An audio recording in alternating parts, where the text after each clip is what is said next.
Hi guys, in this video I'm gonna show you how to convert video to audio on your PC.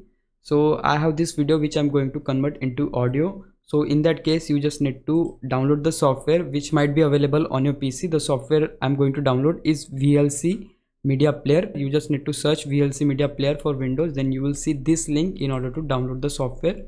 So just click on download VLC, then you will see the downloading will start automatically. Just wait for some seconds. And yeah, here you can see that software is now downloaded. You just need to install it on your PC. I have already installed, so I'll just close this up.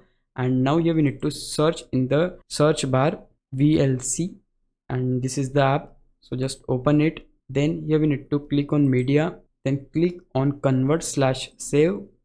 Then here we need to click on add and just select the video which you want to convert to audio. My video is in desktop, so I'll just select it from here. Then just we need to click on convert/save again. Then here in the profile we need to choose audio to mp3. Here it is, so just select it. Then here click on browse and choose the destination where you want to save this. I want to save it on again desktop, and also you can just rename it. I'll just rename it to Sky Audio. Then just click on save and just click on start here. And yeah, here you can see the process is started. So once it is finished, you can just close the VLC Media Player. And yeah, here you can see we have successfully converted video to audio, and this is the most safest way out there. Now if you think I was a big help, can you please subscribe my YouTube channel? If you do, I would really appreciate it. But for now, thanks for watching. Bye bye.